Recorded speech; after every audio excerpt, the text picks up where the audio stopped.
And if I go in the street and I find a lot of ill people, that might affect me. So I think there is a common interest in this. You see, once you start the privatization argument, it's very, very interesting. In the old days, before we had a fire service, individuals insured their own homes against fire. And if you insured, you put a plaque on the wall, so if there was a fire, the fire brigade would come along and only put out a fire if you were insured. Well, of course, it didn't help because the house next door might catch fire.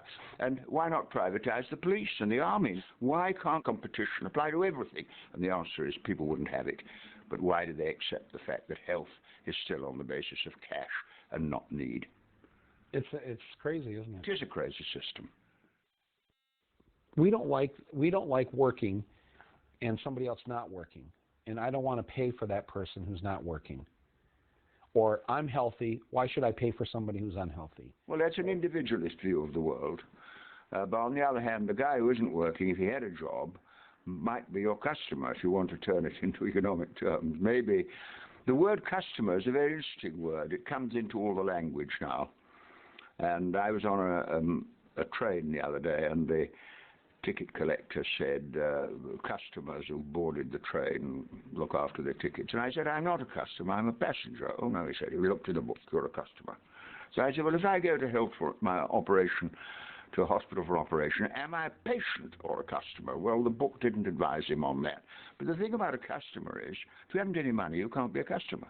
So the word customer dehumanizes the poor. The people who need homes most are homeless people in the streets. But they're not customers because they can't afford a house. So economic language classifies us according to our money and not our need. And I just think that leads to unhappiness, revolutions, conflict, struggle. Why? Why don't we just recognize, as we do in our own family, we wouldn't allow a child to starve because they were inadequate. You would look after them. You wouldn't allow a parent to starve. You'd look after them. And I think this is where the Because that's your family, though. But why was anybody else's family my responsibility? Yeah, but then the question is, are we not all one family? And anyway, what Jesus said, I mean, this is why I do think Jesus can be properly interpreted as one of the major founders of the socialist idea, that we are all one family. And indeed we are too, because, you know, if your neighbour's got some serious disease, you pick it up. If your neighbour's house catches fire, your house catches fire. So I think these ideas are very simple to explain. Do you think it's safe to say that perhaps Jesus was the first socialist? Well, that point has often been made, and somebody said that does not mean he was a Labour MP for Galilee North, and I agree with that. But you see, my mother was a Bible scholar, and every day we read the Bible, and she taught me something that's made a huge influence on my life. She said, the Bible is the story of the kings who had power and the prophets who preached righteousness. And she taught me to support the prophets and not the kings. It's got me into a lot of trouble in my life, but it makes an awful lot of sense today. Because Jesus did, he preached justice. And I think justice, which is a moral question, is much more important than profitability or strength or weakness. And, of course, the most powerful religion in the world today, as you know, is not Judaism, Christianity, or Islam. It's the people who worship money. Every hour we get the business news. We are told what's happened to the Dow Jones. I've never met Dow Jones, but the man must work 24 hours a day on his averages, as if somehow what's happened to the FTSE and the Dow Jones will determine the happiness of the world. It isn't. I can't ring up my local member of parliament, or you couldn't ring up your local congressman, say, I'm not voting for you again because I see the Dow Jones has fallen. It's a religion. It's a tremendously powerful religion, and it's a religion whose values are based on power and weakness, profit and loss, not on right and wrong.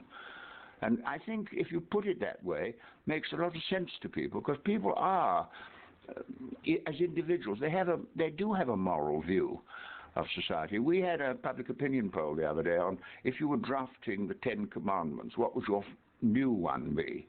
And the overwhelming majority of people came out with, treat other people as you expect to be treated yourself. And I think that reflects the very deep commitment people have as human beings to live in a peaceful, just world. So I don't take the view that everyone's been corrupted by money. They've got to live with a system where money is powerful. I don't really believe in it. After all, parents who look after disabled children or look after their old parents, they're not motivated by money. But we're told that money is the key, and it isn't.